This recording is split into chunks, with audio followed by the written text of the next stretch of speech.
Welcome to Scream Therapy. I'm your host, Jason Schreurs. In October of 2018, I found myself in the hospital, sitting across from a psychiatrist who was telling me I had bipolar. I was sent home with a bunch of medication and laid on the couch for a week. I had my iTunes library on shuffle, trying to shake the hornet's nest from my head. Ever since I was a kid, I've been using loud music as a form of therapy. Punk rock and mental health have always been connected. This podcast looks at that connection through the lens of different guests. This is Scream Therapy.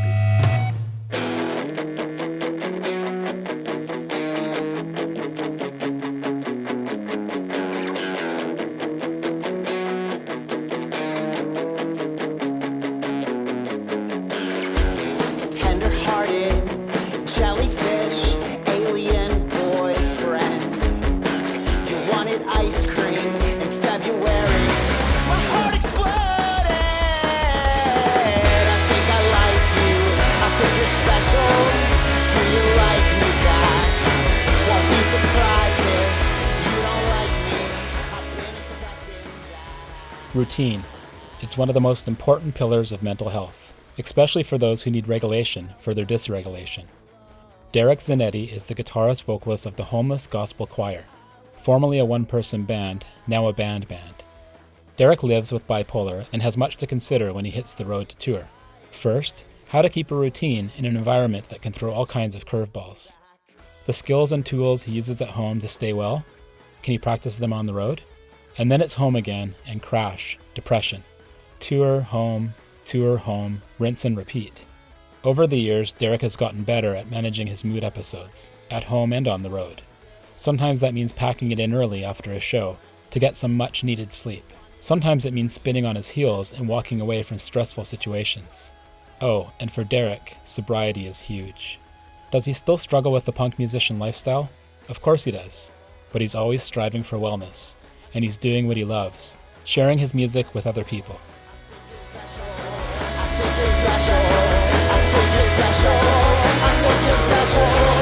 I held my head low. I was so bashful. I started crying when you told me that you liked me back. Hey everybody, my name is Derek Zanetti. I play in a punk rock band called the Homeless Gospel Choir. Originally, it was just me on acoustic guitar playing out of Pittsburgh, where I grew up and I lived for most of my life. And about a year ago, I moved away to Lancaster, Pennsylvania, which is sick. It's among the Amish, and I do like that pretty good. It's nice and quiet. We have an ice cream truck in our neighborhood, which is super duper sick. There's 5 of us in our band. It's the best. I would suggest to anybody, if you ever have wiggles and you have to get your wiggles out, or, maybe you're upset with what you see on the television and how you see politicians treating people and bosses treating people and people treating people, and you want to say something about it, go ahead and start yourself a punk rock band. You can never be too old. You can never be too young. There's no qualifications for it. You can have pink and purple hair. You can wear shoes or not wear shoes. Punk rock's for everybody. So if you ever have the wiggles and you really need to go ahead and get your wiggles out, start a punk rock band. It's the best therapy. When I was little, my dad would sometimes behave irrationally, and he would sometimes behave in a way that was unpredictable and sometimes mean. And we would call my dad. We would say, when he was acting that way, we'd say, "Dad, you're being bipolar," because we didn't know what it meant. And it wasn't until years later that we found out that that is something that people can have and that people live with and that people deal with and that people can get treated for. I changed my vocabulary from using it as a word to say someone's acting crazy to this is a thing that affects us, and what our responsibility is. It's not our fault. Mental illness is not our fault, but it is our responsibility. And we do have a duty and a responsibility to make sure that we're doing the best that we can to make sure that we're showing up to life the best. It took me a long time to have the courage to ask for help. And it took me a long time to have the courage to admit that there was something not right inside of my mind. And with encouragement from my close friends and from my family and from my partner, I went ahead and I began to go get help and began to go see a therapist and began to go seek treatment. Bipolar is really hard to describe to people in my experience. I've been diagnosed now for 4 years and still learning how to explain it. But the one analogy I feel helps is this idea of eating an orange. So when you're feeling manic, everything is amazing. So the orange tastes like the best orange you've ever tasted. The crispness, the flavor, oh my God, is it so good? And then, of course, when I shift into depression, that's a disgusting orange. It's dry, it's flavorless. And I think people understand that. But in your experience, how have you been able to explain to people what you're dealing with, what you're going through? Sometimes I'm able to find clips of a song or clips of a video or a picture of something that I have either seen in my mind or that I've heard in my mind. It's been the best way that I've been able to communicate, especially to mental health professionals, whenever I've had appointments and I've been able to say, this is what's going on inside my mind. This is the closest thing I can imagine to it. And it's this picture of a groundhog chewing through a metal fence. In my mind, when I'm starting to lose it, I can always see this groundhog inside my mind, just like ripping through a metal fence, and the noise of the metal scraping and the noise of the teeth chewing through the wood and the metal and the ground. Like, that's how I feel inside my mind. And I said, and whenever I get to be super afraid and I know that I'm in a really bad place, sometimes I do feel bulletproof and I feel like I'm Jesus Christ and I feel like I'm going to do something that's supernatural, like walk on water or fly. It's scary. It's a scary thing to make your family go through that. It's not fun. It's not a thing that you celebrate. And then sometimes you feel so low that no one would ever love you, that there's no way that you could ever be good, that there's nothing good inside of you. And the only thing that you're capable of is loneliness and ugliness. And that's the only good that you'll ever be. And then sometimes whenever you feel super duper afraid, you don't know the difference between whether you're walking on water or you're the devil. And that's the scariest place for me to be.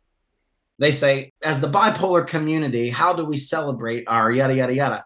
I don't know if you've ever had a manic episode before, but there's nothing to celebrate for me. It's not fun. And it certainly isn't a thing that I like to think about. And if I can avoid it for as long as I possibly can, to think about the last time that I behaved that way.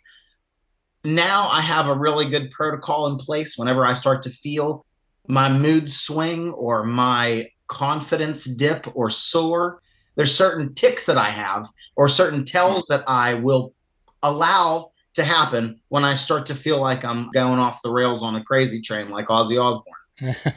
I have good people in my life now that I'm able to call, and that I have a good protocol around myself to whenever I want to yield to bad behavior, I know how to get out of it. Where before I didn't have those tools and I didn't know what questions to ask myself. Is this how I want to be behaving? Is this how I want to be thought of? Is this how I'd like to be remembered? Am I doing something wise with my money? When I feel myself start to go into a place where I feel like I'm out of control, I just had somebody explain to me the language of safety protocol. When you start to feel like you're going to make bad decisions, give your partner your credit card and your debit card, so you're not out buying Mario Lemieux rookie cards on eBay, so that I'm not buying 150 pounds of beef jerky at 3 o'clock in the morning because I think the world's ending. You know, there's just certain things that I now do. If I'm going to make bad decisions, I have people in place to help me now. You talked about the bipolar community, and the interesting thing is that we all go through such different things, but at the same time, we all have such commonalities. You mentioned the hamster gnawing at the metal, and for me, it's a hornet's nest. I've had that same dream myself, totally. From what I've seen with the support group that I'm involved with, people can identify with these things, but at the same time, no one's inside anybody else's head. So whether you're having manic episodes, psychotic episodes, just brutal depression for months at a time, we're all going through such different experiences, yet here you are, you and I, talking the same language. Mm-hmm. I guess the biggest key to the puzzle for me, and what I think it is when I talk to other people, if someone's going through some shit, I believe you, man. I believe you. I know it must be tough in there. I don't know exactly what you're feeling in there, Jason. I can't tell you word for word what's going on inside your head, but I believe you. I believe you when you tell me that you're feeling this way.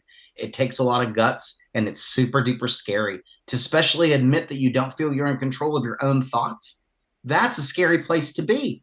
To think that, like, There's physical manifestations of what's going on in your mind, and it's dangerous and it's unsavory at very best. There's so many amazing and wonderful resources. You're not alone, and there's plenty of places and people who are trained. I'm not trained to know what goes on inside my mind. I'm just an idiot who plays guitar. I can't say, but there are professional people who studied this with their lives that know how to navigate the strange and the weird and the dark and the darn right scary things that are going on inside your mind. And I think if you can let a little bit of trust in there to make yourself vulnerable to another person to seek that help, for me, that's when I was at my best.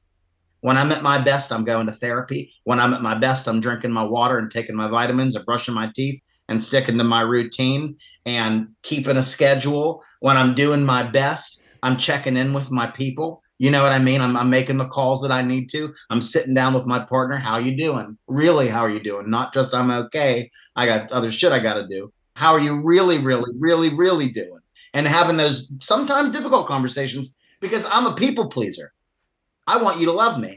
And if every time we get together, I'm telling you how bummed out I am or how sad I feel, I don't want our relationship every time you and I talk, Jason. Oh, here goes Derek. He's going to tell you that he's having a war inside of us again. And then I'm a bummer to my friend Jason, and I don't want to do that. I want you to feel blessed whenever you talk to me. I want you to think that I'm the funniest and the best. But I think sometimes whenever we're at a low place, we do hide away from folks because we don't want people to see us behaving that way, which is why I was talking to you about going in the McDonald's parking lot and like crying by myself.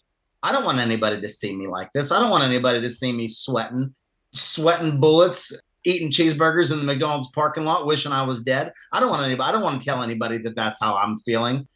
In my worst moments, I choose not to tell anybody. One of the things that I wished I knew a long time ago, well, pretty much my whole life, is these things are symptoms. So if I'm out spending money or I'm out doing unsavory things or hurting people, hurting myself, those are symptoms of bipolar. And if you can recognize that they're symptoms, then you can cut it off at the neck a little bit. Sure. Like you said, if you're starting to feel wild and furious inside of your head, you can let that roll, and next thing you know, you're doing whatever wild thing. Whereas if you can cut it off and say, wait a second, whenever I feel like this in my head, I know that I'm trending towards mania. So how do I pull back the reins? Mr. Rogers had a great program up in Canada for a really long time before he came to the United States, Mr. Rogers' Neighborhood of Canadian Broadcasting. He always tells us that it's a good thing to know when you're about to do something bad and you can stop. And even though that message is designed for 5 and 6 and 7-year-olds, that message is designed for me right now as a 39-year-old to know that it's good, that if there's something in your mind that's wrong that you've planned to do, if you're in the middle of doing something and you don't like the way that you're acting or you don't like the way that you're behaving, you can stop and you can choose to do a different thing. And sometimes it's just as simple as me being able to hear those words. I'm a Mr. Rogers' Neighborhood stan. I think he's one of the best human beings who ever lived, next to Martin Luther King and Jesus Christ and the Easter Bunny. I think he's up there all the way. The example that he said about what it means to be patient, and I've just been able to take some of his teachings that he has on his albums and that he's had from his shows about being proud of yourself and giving yourself credit when you've done something good and not being so hard on yourself when you've made poor choices. And the importance of having family and friends close and things like that. And just the little teeny lessons that he teaches really have bore witness with me and have made my whole experience of wrestling with mental health more bearable. You've talked a lot about being on the road and how that was affecting your mental health, your mood cycles. Can you take me back to that time where you were having a really tough time managing touring? Yeah. We were on tour in California. We were doing great. There was no reason for me to worry. We were playing killer shows. A bunch of the shows were sold out. There were a ton of kids there, loving, singing along the whole bit. And we're in San Jose. I walked into the house with my blanket and my pillow, knowing that we were staying in a place where I was unfamiliar. I saw people that I didn't know, and I just couldn't do it. I couldn't make myself do it. I couldn't make myself go into the house and sleep anywhere. It's kind of like whenever you watch a video game and the runner can't get over the one hurdle. No matter what you do, the runner just keeps running into the wall. That was me in doing it. I was so moody. I just like, I'm sleeping in the fucking van. In my mind, there was a war going on. My friends came out, hey, are you okay? I was like, I just can't be around people right now. And I need to just be in the van by myself. And I slept in the van.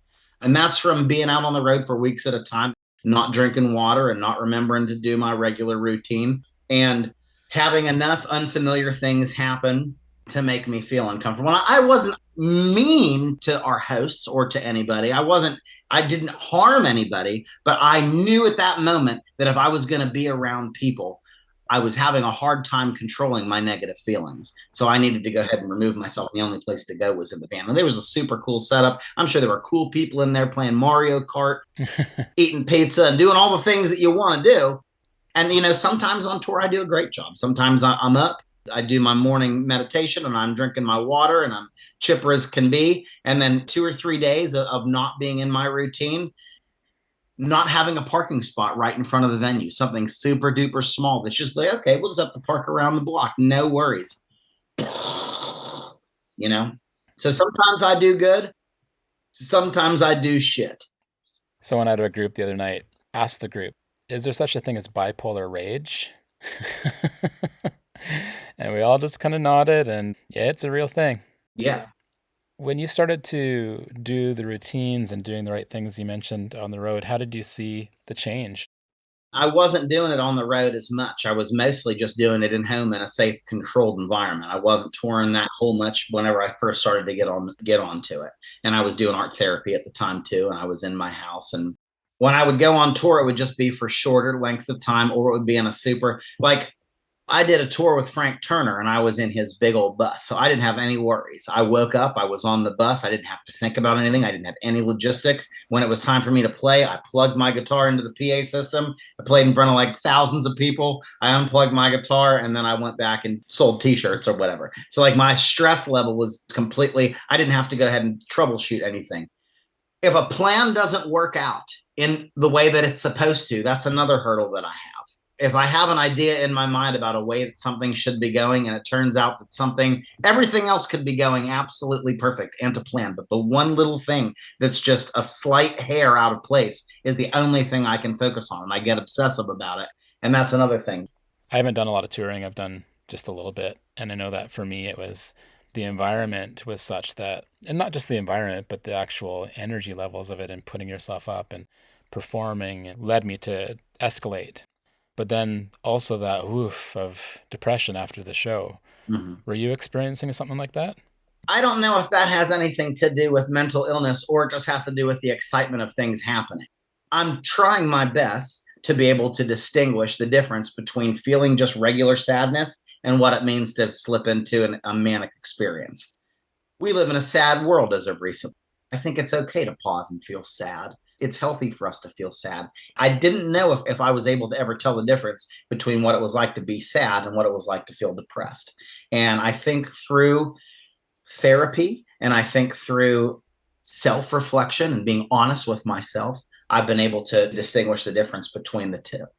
And not every time I feel sad am I about to experience mania or am I going through some like really bad swirl. Some things are just sad and it's okay to feel those feelings too. Transforming into a person that can say, okay, this is my mental health condition and this is a normal feeling of being sad. Mm-hmm. This is a normal feeling of being excited. And again, I believe it's symptoms based. The symptom could be going out of control. It's really cool and interesting that you're able to parse that out. A lot of folks have a really hard time with that and it can keep them in dangerous situations or places where they're unwell. Did you notice when that first started to happen, or how do you feel you got to that place of being able to distinguish? I think I was feeling it all the time. I think it had to do with the fact that I was staring at my phone a lot.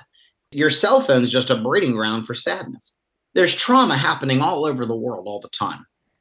And to be connected to everybody in the world all the time, sure, there's birthdays and honeymoons and weddings and your nephew's hitting a home run in Little League and everything is hunky-dory in some ways, being on vacation, whatever. But then the sad parts of it too are just as prevalent.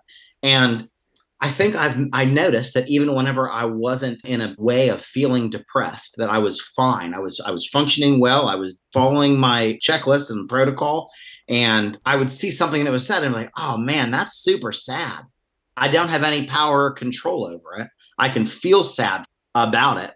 I think the difference between depression and sadness is I'm able to move on from the sadness pretty quickly. Not that I'm not empathetic towards people who have suffered in a natural disaster in Honduras or Japan or anything like that, but it's not anything that I could possibly be in control of or to dwell on. And the depression type of sadness is you dwell on it, and then you start to feel regret. And then you're like, maybe I could have been a better son and my dad would have wanted to spend time with me. Or, things that you're completely out of control. And then you start to spiral into like this super negative way. And for me, I've just found ways to be able to compartmentalize those different types of sadness.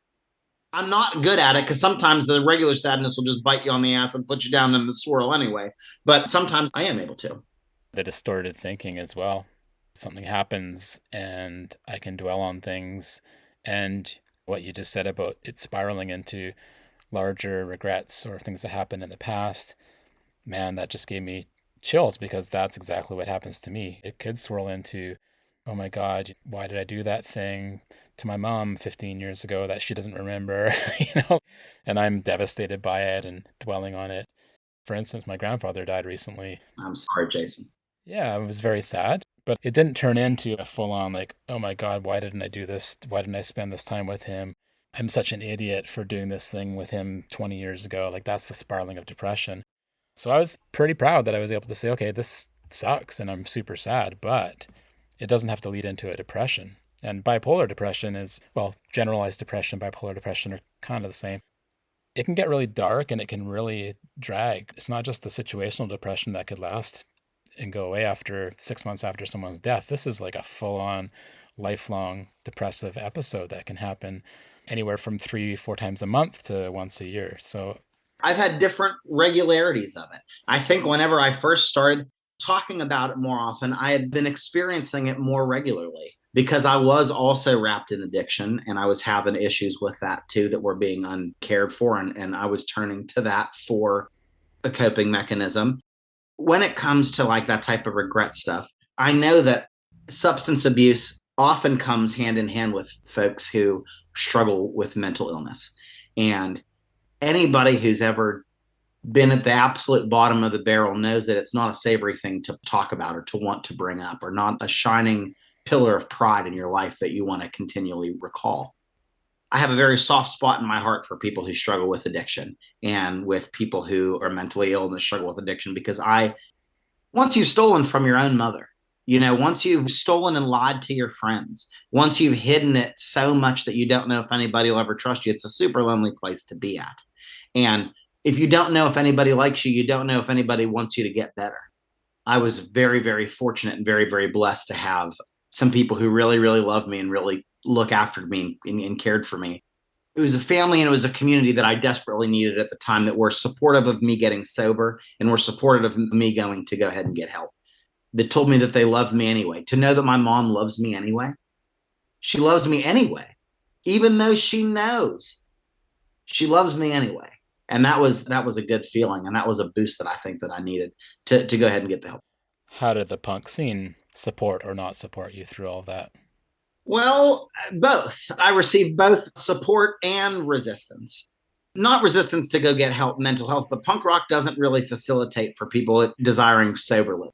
Like every show, there's dollar PBR nights, and you go down the fest, and it's just they're filling swimming pools filled with beer, and everything's just like a big, huge party all the time. I think that's cool. I don't need that.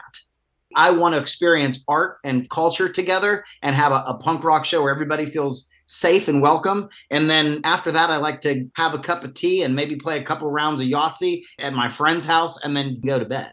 I'm not out for the big, huge, loud shebang all the time. Some people in my band do get frustrated with me because right after the show, I want to leave. I want to get in the van. I want to get to where we're staying so that I can start to wind down, so that I can prepare for the next day of things that I need to do. In some ways, punk rock isn't, but in many ways, I mean, I can't tell you how many emails and handwritten letters I received in the mail, and favorite punk rock bands and singers, whenever they would just check in on me, like people that I looked up to my entire life, going and saying, hey, man, I know what it feels like. And I just want you to know that I'm fucking with you, buddy. If there's anything you need, this is my cell phone number. You can holler at me anytime. Brooke Pridemore took me to my first sobriety meeting in Pittsburgh when they happened to be on town on tours. Like, hey, we're going to go to an AA meeting, see if it works out for you, if it's something that you like. And I just had friends who like unashamedly and unabashedly wanted to love me and wanted to help me because they knew that I was good. They knew that there was good inside my heart. And they knew that mental health mixed with addiction is a fucking cocktail for disaster. And they just wanted to push me in the direction where I could do better. And I was just super lucky to have like a good crew of folks around me that loved me and that wanted the best for me. I'm humbled by it. I'm utterly humbled by it. I can't express my thanks enough. The golden question with a lot of folks with mental health conditions, and in this case, I'm thinking of bipolar because I've been asked this question as well, but is it a blessing or is it a curse or somewhere in between? It's a curse. I'd give it away in a heartbeat. If I could never write another song ever again, if I could trade in anything to not have it, I would.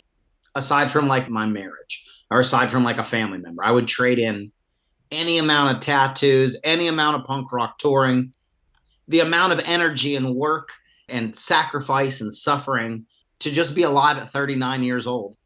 I can only imagine what I could have been capable of not having like this giant boulder in my life. I've met friends because of it. I don't want to say it's been literal shit the whole time.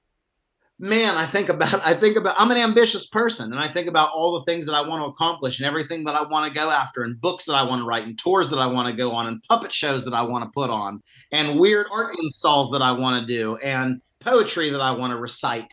And I think about all the amount of hours I sat in my house absolutely riddled with nerves and absolutely just twisted and torn up at 4:00 in the morning, not knowing if I'm going to live or if I'm going to die, if my neighbors are listening in on me. I mean, I've had crazy psychotic shit where I thought my neighbors were no kidding, that they were filming me. They were filming me from my windows and that they were listening into my phone call conversations and I was losing my fucking mind.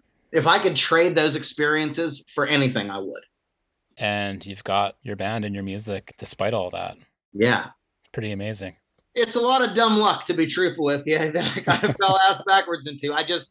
I'm fortunate that I have great friends who love me and that I have a good support system. And everybody, from anybody who's ever put out my records to people who've helped me with management to booking agents, everybody is in it with me too. They love me and they want me to do the best because they believe in me and they believe in this band too. And I'm super thankful to have people that want to champion me and want me to do good. It feels good and I feel loved because of it.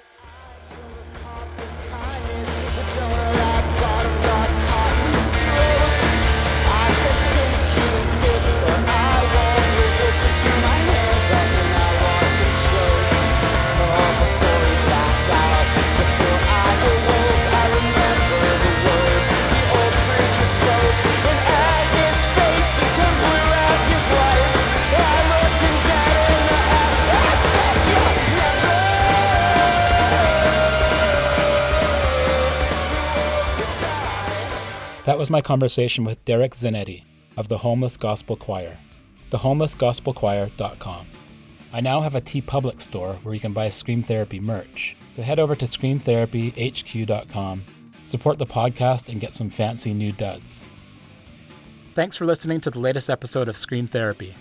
I'm coming to you from Powell River, a small coastal town in British Columbia, Canada, on the traditional territory of the Tla'amin Nation. Doing this podcast and talking to other folks living with mental health challenges has been a huge part of my journey. It means the world to me that you're out there listening. You can sign up for my newsletter and find more episodes at screamtherapyhq.com. I'm looking forward to hearing from you. Let's talk punk and mental health. Thanks again for listening. Until next time, take care and be well.